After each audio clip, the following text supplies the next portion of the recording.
종려주일은 예수님께서 예루살렘에 입성하시는 것을 기념하는 절기입니다. 당시에 수많은 사람들이 예수님께 나와서 그 예수님을 맞이하면서 아주 대대적으로 환영을 하죠.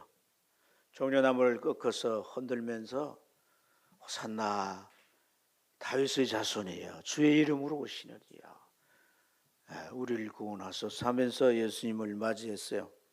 지금도 그 종려주일이 되면 예루살렘 시가 행진을 해요.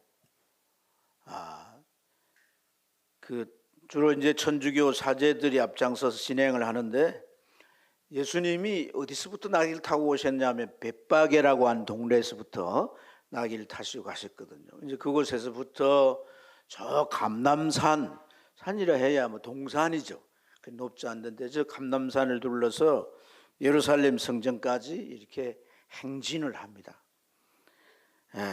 그 사람들은 이 이스라엘 사람뿐 아니라 뭐 각 나라 사람들이 와요. 그리고 뭐 종파를 막론하고 수많은 사람들이 움집해 모여가지고 종려가지를 꺾어서 이렇게 이제 흔들면서 찬양도 하고 그렇게 행진하는데, 악기를 가지고 막 이렇게 신나게 노래하면서 마치 성전보를 알리듯 막 그렇게 행진하는 모습을 볼 수 있어요. 예수님께서 우리를 죄에서 구원하신 후 자기 백성을 삼으시고 친히 우리를 다스려 주시는 왕이 되셨기에 그를 맞이하려 이렇게 환영하는 것인 줄로 믿습니다.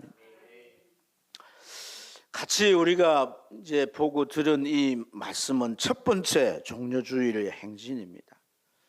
12절 13절을 보면 그 이튿날 명절에 온 큰 무리가 예수께서 예루살렘으로 오신다는 걸 듣고 종려나무 가지를 가지고 맞으러 나가 외치되 호산나 찬송하리로다 주의 이름 오시는 이여 이스라엘의 왕이시여. 그렇게 하면서 예수님을 맞이해요. 그래서 예수님이 가시는 뒤를 따라가면서 이렇게 손을 흔들고 찬양도 하고 그게 이제 예루살렘까지 이렇게 대행진을 하는데, 이 무리가 엄청났다는 거예요. 그 수가 아주 엄청난 수였다는 거예요. 오늘 여기 읽은 말씀에서 12절 보면 온 큰 무리라 그래서 온 큰 무리, 큰 무리라 이렇게 표현할 수도 있는데 온 큰 무리라는 표현은 어떤 느낌을 줘요? 거의 다 모였다 이 말이잖아요. 그죠? 그렇죠. 큰 무리보다 더 많은 수가 다 모였다는 거예요. 그 유대 역사가인 유세비우스라고 하는 분은 6월절, 이 명절이라는 건 6월절인데 6월절 축제일 때 사람들이 예루살렘에 어느 정도 모이냐 하면 거의 한 270만 정도가 모인다고 해요. 뭐 어떤 곳은 발딜 틈이 없도록 사람들이 움집해 있는 거죠. 특히 이제 성전 주변에는. 그게 많은 사람들이 이제 아마 예수님을 맞으러 갔던 것 같아요. 특히 예수님께서 누굴 살렸어요? 죽은 지 며칠 만에.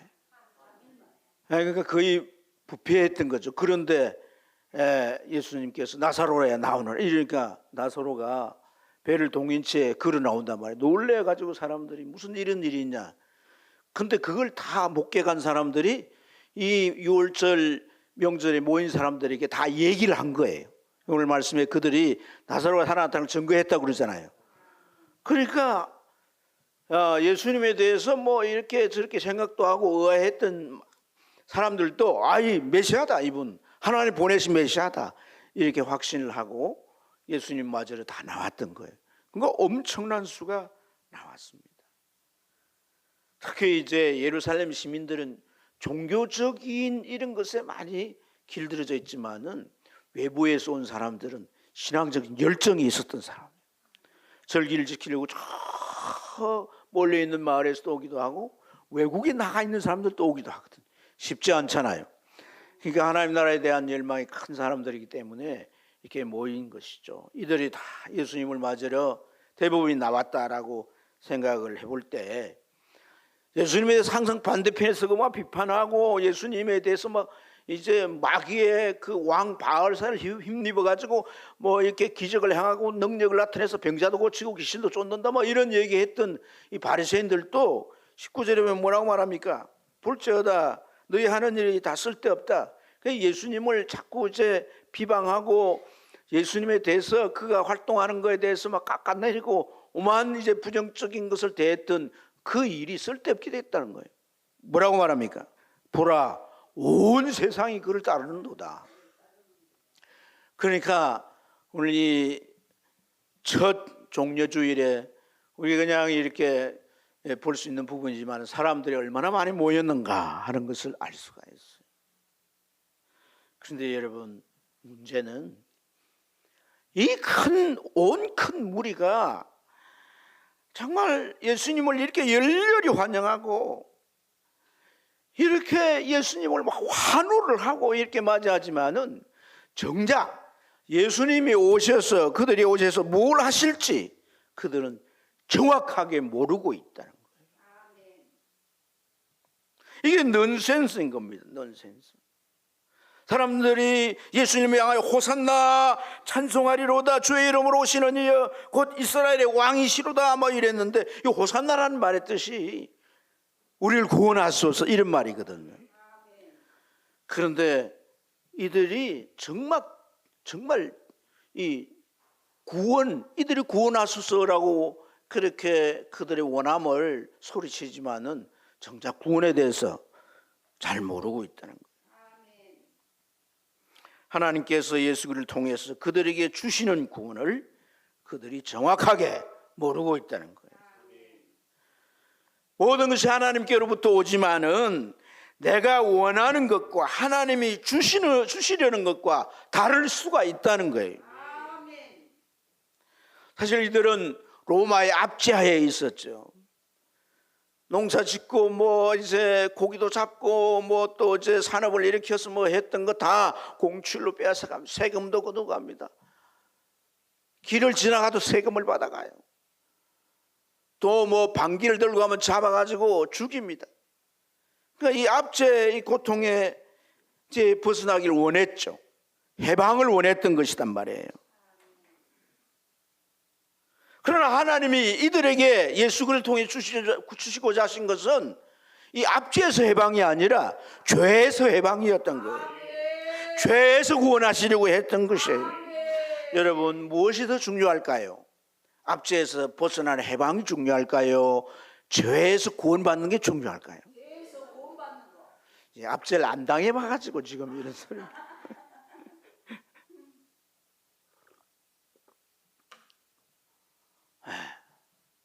압제를 당해보면 쉽게 지금 당면한 고통이 해결되기를 원하죠. 그렇죠? 그렇지 않습니까? 우리가 주님 앞에 기도할 때 하나님이 원하시는 삶을 살게 해주세요 이렇게 기도하기보다 발등에 불 떠신 거 빨리 불 좀 꺼주세요 뭐 기도를 사실 먼저 해요 안 해요? 그렇게 하잖아요. 네. 왜 그럴까요? 죄에서 구원하는 것이 더 중요하고 먼저 이루어질 일이라면 왜 그럴까요? 압제는 결과지만 죄는 원인이라고 하는 것입니다. 아멘. 죄의 결과로 이런 압제도 오고 저주도 오고 불행도 온다는 거예요. 이 결과가 지금의 고통을 주고 있지만 그러나 원인을 해결하지 않고는 이 압제는 다시 올 수 있다는 거예요. 다시 반복될 수 있다는 거예요. 이게 문제인 거죠. 그래서 예수님께서 이 예루살렘 향해 가시고 또 사람들이 붙잡혀서 로마 법정에서 재판을 받아 사형을 받아 십자가에 죽으시는 이러한 이 일, 그래서 우리의 구원이 이루어지는 이 일은 선택의 문제가 아닙니다. 필연적인 필요이고 절대적인 필요란 거예요. 그래서 예수님은 이 십자가에서 자기를 희생하는 일을 주님은 겟세마네 동산에서 기도하고 그 마음을 다지고 확실하게 흔들림이 없도록 만드셔서 이 길을 묵묵히 가시는 거예요. 우리 죄가 예수님이 십자가에 지어서 우리 죄값을 담당하지 아니하면, 필연적으로 담당하지 아니하면 우리의 죄가 해결될 수 없기 때문에 그리하신 것인 줄로 믿습니다. 그래서 사랑하는 여러분, 우리 신앙이라고 하는 것은, 진정한 신앙이라고 하는 것은 하나님이 나에게 주시고자 하는 것이 뭐, 하나님 주시는 분이에요. 하나님이 뭐 거두가시는 분이라는 성경도 있지만은 그 거두가는 것도 사실 우리에게 더 중요한 걸 주시기 위함입니다. 근데 하나님께서 이 주시고자 하는 것을 우리가 중요한 것은 올바르게 알아야 된다는 거예요. 바르게 이해해야 된다는 거예요. 그것으로부터 우리의 신앙이 이제 비로소 시작될 수가 있다는 거예요. 할렐루야. 우리 신앙생활 내 필요로 주님 앞에 나왔어요. 그렇지만은 그런 필요가 해결될 수도 있고 안 될 수도 있어요. 그러나 우리가 하나님의 말씀을 듣고 배우면서 정작 우리에게 정말 정리가 되어야 할 부분은 지금 나를 향하신 하나님께서 나에게 주시고자 하는 게 무엇일까? 먼저 나에게 주시고자, 나에게 해결하시고자 하는 게 뭘까? 이걸 바르게 이해하고 아는 거예요.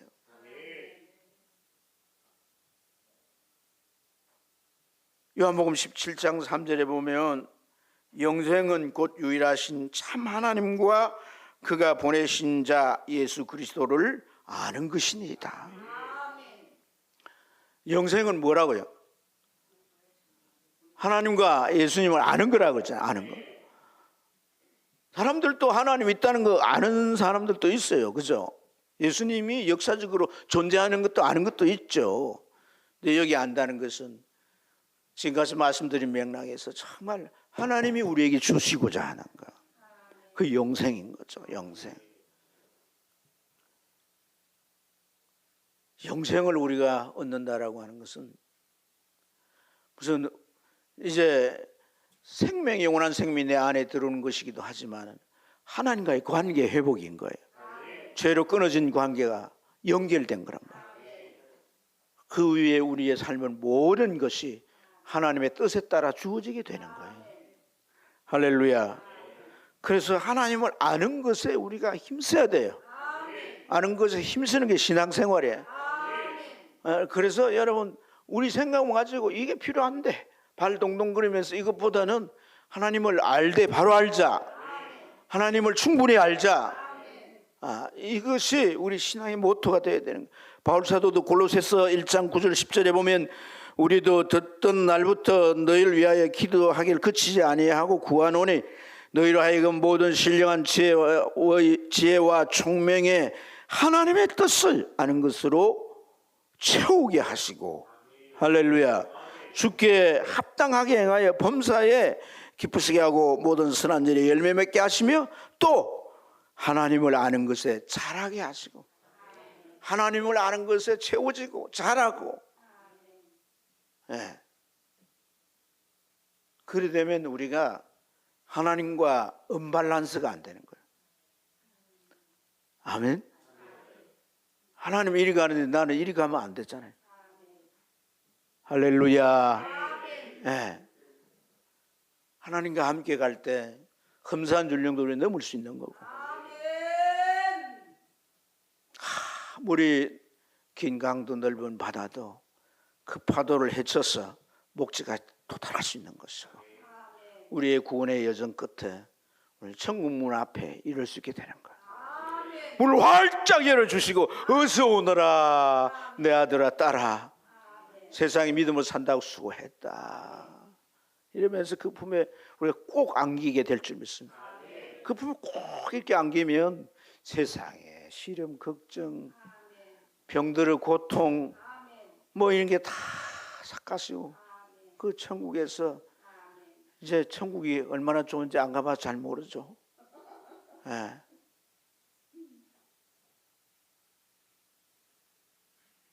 우리가 천국에서 막 행복하게 사는 것도 중요하지만 세상에서 참 우리가 어떤 한계에 부딪힐 때가 많잖아요.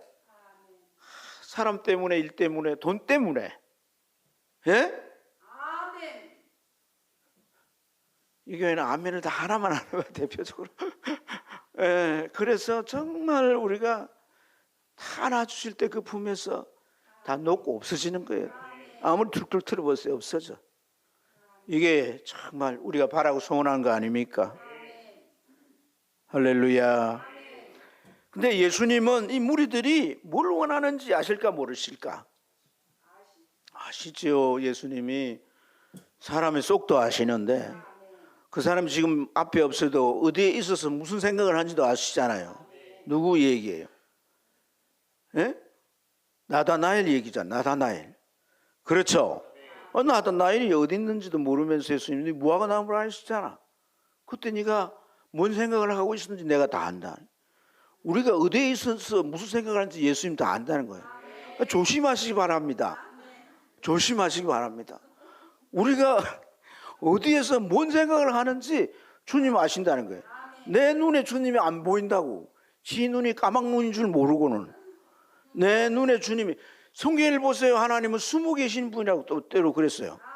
아니, 뭐 숨바꼭질합니까 하나님이.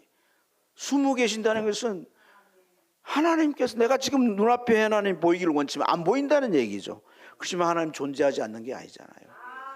하나님의 눈은 전 세상을 두루 살피신다고요. 다니엘이 하나님 눈을 보는데 어떻게 보입니까? 눈이 하나 두 개가 아니에요. 사방에 눈이 달려 있어요. 사방에. 그래서 여러분 오늘 예수님이 아셔요. 충분히 아셔요. 그것은 당시 모든 사람들이면 누구나 원하는 것이었고 메시아가 오신 바로 그 일을 해결해 주리라고 그들은 굳건히 믿었기 때문에 사실 그들이 바빌론에서 돌아온 그 이후부터 한 400년 동안 사실 압제 속에 있었던 거예요. 처음은 페르시아가 돌려보내줬지만 사실 압제했던 거죠. 그 이후에 그 유명한 그 헬라가 온 세상을 정복하잖아요. 그 헬라에 의해서 짓밟히다시피 했거든요. 예. 그리고 이어서 또 로마가 온 세상을 제패하잖아요. 그래서 이 로마에 또한 복속되어 있었던 거예요. 그러니까 이들이 해방이라고 하는 얼마나 절실한 그러한 희망이었겠느냐는 거예요. 그러니까 아시죠? 주님은 다 아시죠. 그러나 여러분, 그래서 이들이 정말 광적으로 주님을 환영하고 메시아가 오시면 우리 압제 속에 벗어난다라고 하는 게 분명하니까 너무나도 막 환영하면서 열일 그랬지만은 주님은 그 해방의 길이 아니라 죄를 해결하는 길로 묵묵히 가셨다.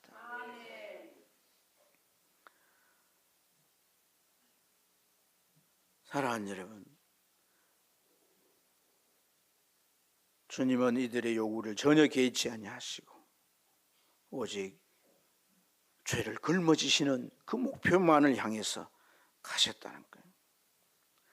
이들의 요구가 너무 강렬해가지고 만약에 예수님께서 십자가로 가지 않고 이들을 해방해 주는 일을 했다면 어떻게 됐을까요? 아마 예수님은 이스라엘의 해방자고 구원이시긴 하지만은 전 인류를 위한 구원자는 될 수 없습니다. 전 인류의 죄를 해결하는 그런 해방자는 될 수가 없었다는 것입니다.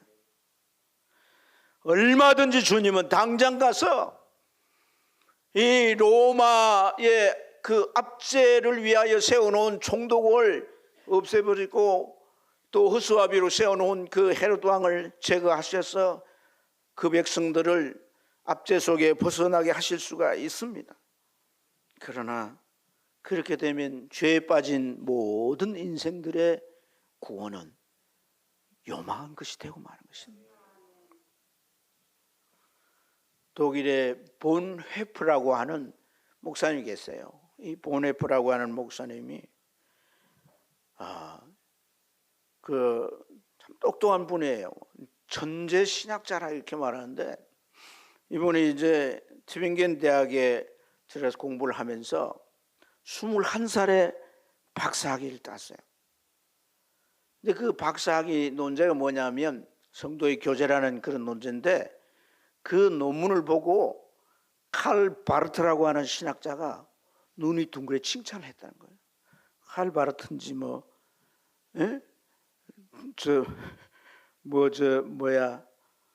그 사람에 대해서 잘 모르죠, 여러분. 칼바르트가 대표적인 신학자, 그 당시에. 그 당시에 최고의 신학자였다, 칼바르트가. 어떤 신학의 흐름을 탁 바꾼 그런 신학자였어요. 좋은 흐름은 아니지만은 여하튼 그런 대단한 신학자예요. 이 사람이 높이 평가하고 칭찬을 해줄 그런 논문을 쓴 분이에요. 근데 이분은 또 정의로운 분이에요.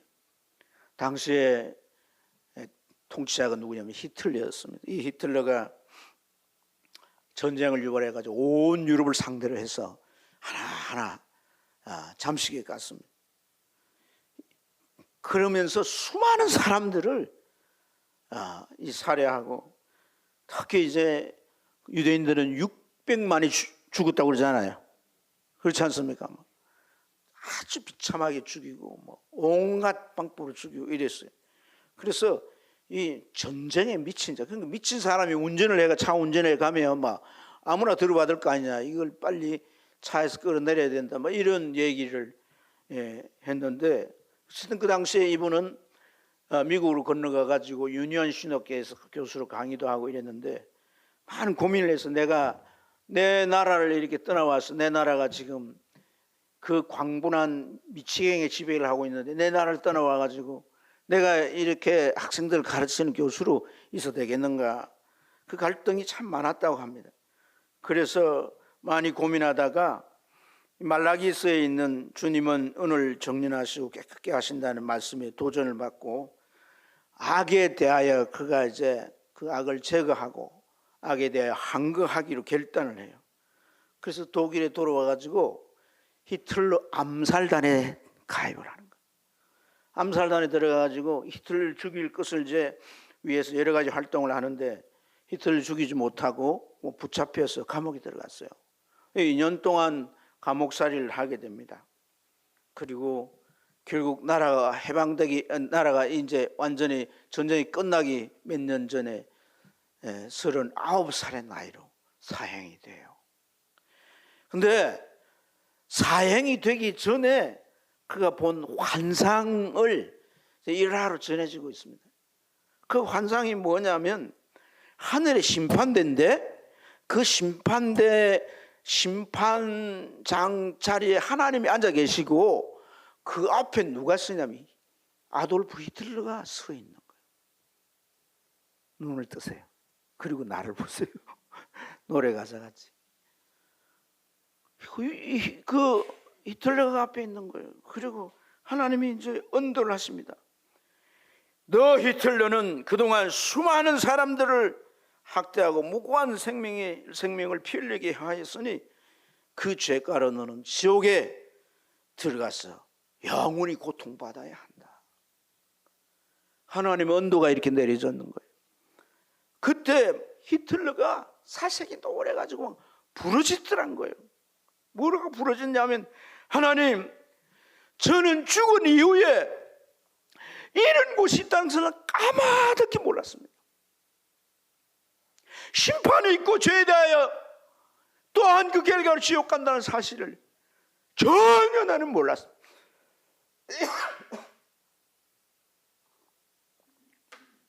만약에 알았더라면 나는 전쟁광이 되지 않았을 겁니다.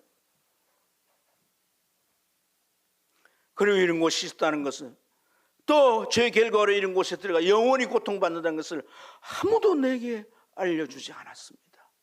나에게 찾아와서 전도해 주는 사람이 없었습니다. 라고 말을 하고 있더라고요. 그 모습을 보는 이 보네프는 깊은 생각이 빠지게 했다. 준천은 히틀러를 처단하려고 했지, 그 영혼을 위해 전도하려고는 한 번도 생각을 해보지 못했습니다. 나의 한계, 나의 부족함의 결과가 무엇인지를 깨달았습니다. 그러면서 회개했다는 거예요. 예수님은 이 온 큰 무리에 다른 기대, 그 간절하게 호산나 외치면서 환영하고, 그렇게 영원하는 그들의 염원 속에 400년이 넘도록 고통받아왔던 그 고통을 주님은 다 아세요. 다 이해하실 것이란 말이에요. 그럼에도 불구하고 주님은 십자가를 지는 길로 가셨다는 거예요. 세상의 어떤 고통, 지옥의 고통과 비교할 수 없기 때문입니다.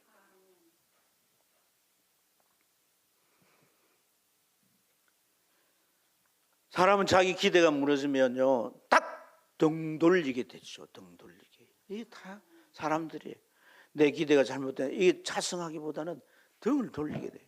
예수 믿는 사람은 그러면 안 됩니다.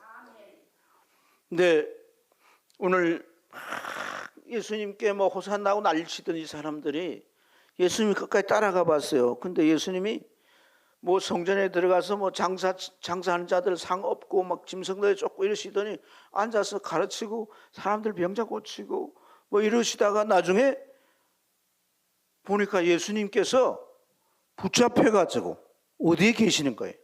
재판을 받고 계시는 거예요.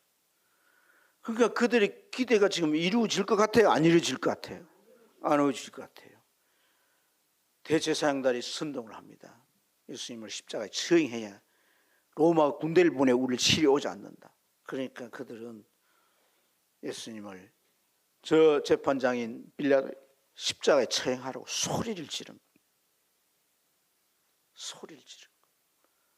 이들은 변절되어서 결국은 호산나 나의 구원자여 했던 예수님을 향하여 십자가에 매달아 쳐 죽이라고 소리를 치는 거예요. 그러나 예수님은 그들을 향하여 이 배신자들을 하면서 그 마음에 주님께서 아주 감정을 갖지 않습니다. 묵묵히. 여러분, 이사야는 마치 그냥 도살장에 끌려가는 양과 같다 그러잖아요. 그냥 주님은 그 모든 것을 다 감당하시는 거예요. 왜 그럴까요?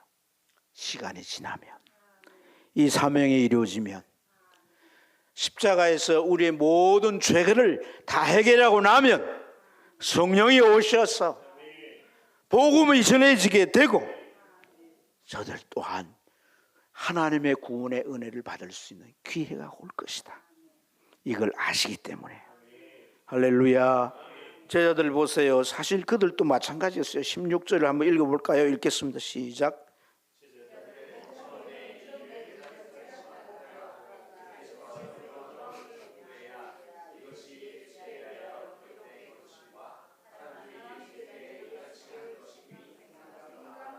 아멘. 처음에 못 깨달았다는 게 뭐예요? 제자들이니까 예수님과 항상 동고동락하며 어디든 같이 갔지 않습니까? 근데 예수님이 가면 사람들이 어때요? 막 몰려든단 말이에요. 그렇죠? 예수님께 막 몰려들어가지고 뭐 어떤 집에 가득 차가지고 그 집 안에 막 사람이 들어갈 수가 없고 막 지붕을 뜯어내서 막 지붕 위에서 막 환자를 달아내리고 이런 상황까지 벌어지잖아요. 그런데 지금 보니까 이번에 사람들이 어때요? 엄청나게 몰려들었다는 거예요. 엄청나게. 이게 오늘 이들이 뭔 일로 사람들이 모여들었지 놀랍기도 하지만은 의아해하고 깨닫지 못했다는 거예요. 왜 그런지를. 그리고 나중에서 영광을 받으신 후에 깨달았다는 걸 뭘 말합니까? 예수님이 그들의 기대에도 사실 예수님이 이스라엘 해방자가 되기를 원하는 기대가 있었지만은 제자들의 기대나 그 관중들의 무리들의 기대를 다 저버리고 예수님 십자가에 지고 죽으셨는데 부활하셔서 그들이 다 보이시고 할렐루야. 그리고 메시아가 와서 무엇을 해야 되는지를 이 성경에 예언한 대로 확인해 볼 때 예수님은 하나님이 예언하신 약속하신 그대로 하나님의 뜻을 성취해서 우리 구원을 이루었다라고 하는 것을 깨달았다는 것을 의미하는 줄로 믿습니다. 할렐루야. 사랑하는 여러분, 하나님은 당장 우리가 뭐 어떤 생각에 치우쳐서 어떤 이제 것을 원해 가지고 거의 막 매달려 있고 이런 상황에 있을 때 하나님께서 그렇게 답답해하지 아니하세요. 답답해한다면 뭐 어떤 밤중에 꿈에 나타나셔서 말씀하고 하겠죠. 때가 되면 깨닫게 된다. 때가 되면 알게 되고, 때가 되면 철도 들고, 때가 되면 성장도 하고, 때가 되면 정말 자기 해야 될 일이 뭔도. 저도 이걸 모를 때는 여러분들 사실 닭다리를 많이 했어요. 왜 좀 이렇게 살지 않습니까? 왜 좀 이렇게 하지 않습니까? 그런데 이런 말씀을 깨닫고 나니까 때가 되면. 근데 중요한 게 있어요. 그게 뭐냐면 여러분들이 자꾸 나와야 돼요. 그래서 제가 하나 딱 붙잡고 있는 게 뭐냐면 주일 성수입니다. 하나님 앞에 나와야 된다는 거예요. 안 나오면 안 돼요. 안 나오면 내 귀는 세상에 열려있기 때문에 세상 소리 듣고 더 그쪽으로 갑니다. 그러다가 나중에 얻어맞아 오면 안 되잖아요. 아니 하나님의 자녀가 어디 상해가지고 이렇게 하면서 오면 안 되잖아요. 가진 거 다 잃고 오면 안 되잖아요. 하나님 앞에 복되게 살아야 되잖아요. 그러니까 이 깨달 때까지, 그때까지 열심히 와야 되는 거예요. 열심히 와야 되는 거예요. 주님 앞에 나와야 되는 거예요. 아멘. 나올 때 주님 어느 순간에 깨닫게 하시고, 어느 순간에 완전 성도들의 간증을 들어보면 목사님 하는 말씀이 하나도 귀에 들리지 않았어요. 그것도 매몰차게 그렇게 표현하는지 몰라.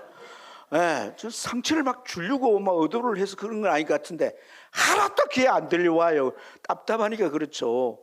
설교를 들을 때 이게 뭐 말을 하는지, 어떤 목사님이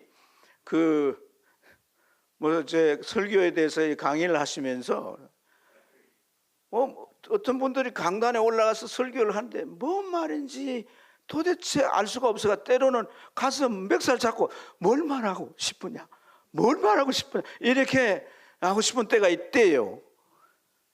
저도 그런 때가 있었지 않겠어요? 성도들에게 뭘 말할지 모르겠어요, 도대체. 그런데 어느 순간에 들린다는 거예요. 제가 그때는 영어로 했습니까? 히브리어로 했습니까? 똑같은 한국말로 했는데 들린다는 거예요. 이게 귀가 열리는 거예요. 이게 이제 뚫린 귀가 되는 거예요. 뚫린 귀가. 할렐루야. 그래야 진리가 들리는 거예요. 이게 영적인 세계에 대한 얘기이기 때문에 이게 들리는 게 이제 되는구나, 이렇게 깨달으면 되는 거예요.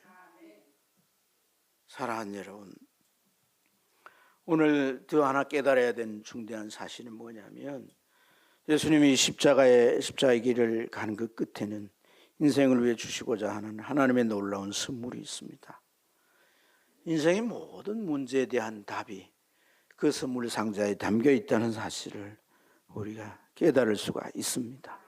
할렐루야. 근본적인 이 압제의 문제는 죄에게 있었던 거예요. 죄에게. 근데 문제는 사람이 이 죄를 스스로 어찌해 볼 수가 없습니다. 죄의 유혹이 되고 죄의 마음이 뺏기고 죄가 강력하게 나를 온 마음을 붙잡고 지배하면 그 사람은 죄에게 넘어지게 돼요.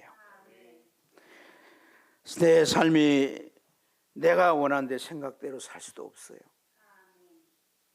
그래서 내가 결단을 하고 반성문도 써보고 목표도 정해가지고 크게 책상 앞에 붙여놓고 이렇게 해도 그런 결심이 작심삼일이 될 때가 많다는 거예요. 잠언 16장 32절에 노하기를 더디하는 자는 용사보다 낫고 마음을 다스리는 자는 성을 빼앗는 자보다 나으니라. 용사나 성을 빼앗는 그러한 자는 힘이 있으면 되겠죠. 군대에만 있으면 되겠죠. 그러나 감정을 다스리고 마음을 다스리는 일은 힘과 군대가 되는 게 아니라는 거예요. 여러분,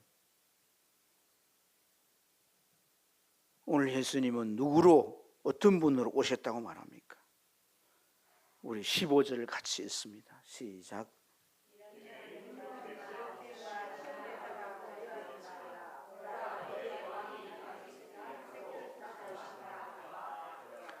보라 너의 왕이, 보라 나의 왕이, 보라 나의 왕이 내 마음을 다스릴 수 없고 내 욕심을 다스릴 수 없고 이 죄를 다스릴 수도 없고 내 인생을 다스릴 수도 없는 이 나의 박약한 의지를 붙잡고 다스려줄 왕으로 주님이 오신다는 거예요. 내 죄를 십자가에서 해결해 놓으시고 깨끗하게 한 다음에 내 안에 들어오셔서 나를 다스려 주시겠다는 거예요.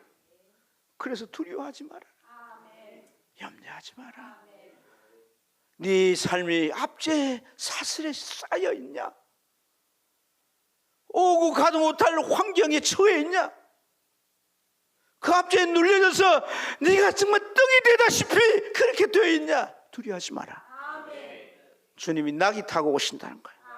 나귀는 겸손을 의미하는 거예요. 또 하나는 평강을 의미하는 거예요. 주님은 우리 안에 오셔서 우리를 다스려서 참 평강으로 우리의 삶을 이끌어 주신다는 거예요. 예수님이 왕이 된다, 다스린다, 우리는 노래도 하고 수많이 듣습니다. 근데 예수님을 왕으로 잘 안 모셔요. 모셔 안 모셔? 아멘 하지 말고 모셔 안 모시냐고. 모시냐고 안 모시냐고. 나의 주인 삼는 거 내려놓고 찬송 잘하죠. 막 찬송을 볼 땐 진짜 그럴 것 같아요. 예수님이 우리 찬양을 들 때 야 진짜 그래. 그런데 뭐 예배당 바깥을 나가서 사는 거 보면 역시나 그 자리에서 머물고 그 짓에 빠져 있는 걸요.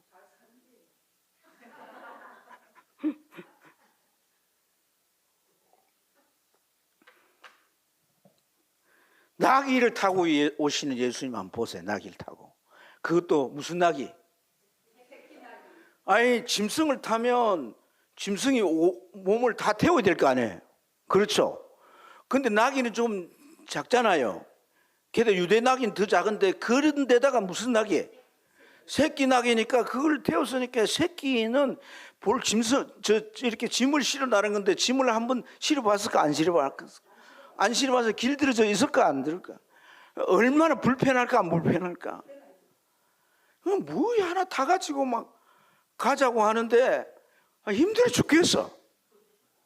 그래가지고 삐뚤삐뚤 걷는데 그놈을 타고 가시는 예수님은 얼마나 또 힘들겠어. 바베게스 예루살렘까지 가면 몇 킬로냐면 내가 적어놨어요. 나중에 찾아보세요. 그냥 얼마나 먼지 몰라. 그러니까 막 나기도 죽겠고 예수님도 불편하고 그런 사람들을 온 집에서 호산나 막 난리를 치는데 그렇게 가는 모습이 그렇게 좀 위험스럽지 않아요. 권위 있어 보이지도 않고. 네. 다리 하나 질질 꺼야 될지 몰라 막. 네. 세상 나라 왕들은 뭘 타고 오냐면요. 백마. 이 한 말을 비단 안장을 만들어 가지고 그 비단을 또 깔고 그래가 타고 가는데 얼마나 근엄하고 멋있는지 몰라요. 그렇게 등극을 해요. 근데 예수님은 나귀를 타고 갔다는 게 뭐 참 초라한 거죠. 예수님이 나를 다스린다는 게 그렇게 여겨질 수 있다는 거예요. 예수님 내 안에 계신지도 어떤 때는 확인도 안 돼요. 그러나 여러분 세상에 어떤 왕 예수님이 줄 수 있는 걸 줄 수가 없습니다. 엊그제 어떤 그 나라 어떤 당의 대표가 한 지역에 가서 뭐 후보 그 같이 이제 후보를 위해서 연설해 주는데 어떤 아이가 그 앞에 뭐라 하는 거예요. 엄마가 그 아이를 갖다가 내보낸 것 같아요. 그럼 뭐는 얘기하면 이름을 부르면서 대통령님 이랬다는 거예요. 그러니까 그 당 대표가 이 아이가 나를 대통령님이라고 그랬다. 그러니까 모인 사람들이 다 자기 팬들이니까 화 했어요. 그 사람이 나라를 다스리면 이 나라가 아주 평안할 것 같아요? 다 똑같습니다, 여러분. 꿈 깨세요.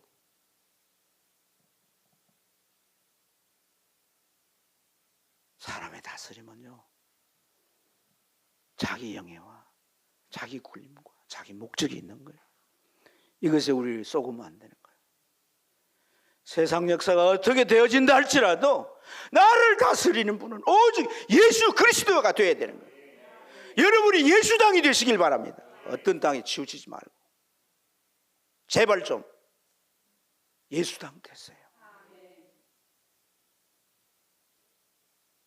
정말 예수님이 나를 다스려 주실 때 우리는 참 평안을 얻을 수 있고 세상이 어떻게 되든지 간에 그 속에서 우리는 빛과 소금의 역할을 감당하며 하나님의 자녀로 살아갈 수 있게 될 줄로 믿습니다. 오늘 주님께서 이렇게 왕을 오실 때는 나귀를 타고 이렇게 오셨지만 주님은 저 하늘로부터 재림하실 줄로 믿습니다. 다시 오실 주님, 그 주님을 우리가 맞이할 때는 오늘 이 말씀에서 나온 이스라엘 백성들처럼 하나님이 주려고 하는 것과 우리가 원하는 것이 달라서는 안 되는 거예요. 하나님의 뜻을 바로 알아야 되는 거예요. 깨어 계셔야 돼요. 하나님의 자녀답게 사셔야 돼요. 언젠가는 끝이 올 것입니다. 그 성경이 말하는 역사관에 주님을 맞을 수 있는 그런 참신앙으로 사셔서 늘 그 다스림 속에 평강과 승리와 놀라운 하나님의 선물의 축복이 넘칠 축원합니다. 기도하겠습니다.